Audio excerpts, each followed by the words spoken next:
قەیرانی ئاو کە لە ئێستادا بە یەکێک لە کێشە هەرە دیارەکان لەسەر ئاستی دنیادا دەنرێت بەرۆکی بەشێکی زۆر لە وڵاتانی گرتووە بە پێی توێژینەوە جیهانیەکان لە چەند ساڵی ئایندەدا قەیرانەکە پێدەنێتە قۆناغێکی گەورەتر لە ئێستا. هەندێک توێژینەوەی نوێش دەری دەخات هەرێمی کوردستانیش بەدەر نییە لەو مەترسیە گەورەیە. لەم پانێڵەدا کە لە سلێمانی بەڕێوەچوو باز لە پلان و هەنگاوەکانی داهاتوو کرا بۆ ڕێگریکردن لە بەهاداردانی ئاو و دروستبوونی قەیرانی ئاو لە هەرێمی کوردستان. بۆیە ئێمە بە پێویستمان زانی کە پەناڵێکی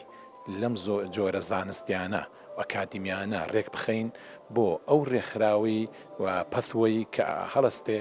بە ئەوەی کە چەندین مامۆستای لە خۆگرتووە ئەم مامۆستایانە زانکۆی سلێمانی و هەولێر کە لێرە بەشدارن بە زانستیانە ئەیخەنە ڕوو چۆنیەتی قەیران کە دروست ئەبێ ئاو و چۆنیەتی چارەسەرکردنی ئەو هەڕەشانەی لە بابەتی قەیرانی ئاو لە هەرێمی کوردستان هەیە بخەینەوە ڕوو بۆ ئەوەی لایەنی پەیوەندیدار چەند قۆناغێک هەیە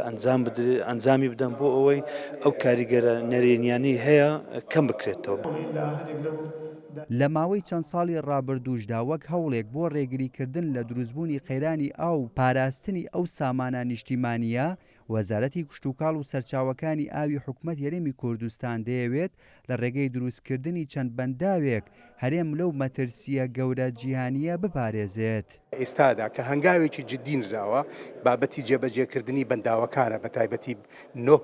نۆ بەنداوی گرنگ لە ئێستا جێبەجێ دەکرێت بە سیستەمی PPP کە ڕێکارە یاساییەکان و داراییەکانی کۆتایی پێهاتوە لە بینی وەزارەتی کشتوکاڵ و وەزارەتی پلاندانان و وەزارەتی دارایی لە لای ترەوە حکوومەتی هەرێم هەنگاوێکی کەیناوە لە ڕێگەی وەزارەتی کشتوکاڵ و سەرچاوەکانی ئاوەوە کە پلانی جێبەجێکردنی 12 بەنداوی کە تەواو نەبووە لەوانە 13 میلیارد دینار 13 میلیارد تەرخان کراوە بۆ تەواوکردنی ئەو پرۆژانە. بێجگەلەوە پلانی پرۆژە ئاودێریە گرنگەکانمان هەیە بەتایبەت دوو پرۆژەی ئاودێری گرنگ کە زیاد لە هەزاران هکتار زەوی بەراو ئەکا زەوی کشتوکاڵی. سیستەمی ئیدارەدانی ئاو و پارێزگاریکردن لە ئاو بابەتی ڕیسایکلین دووبارە فیلتەرکردنەوەی ئاو بەکارهێنانەوەی ئاو کە ئەمە ئێستا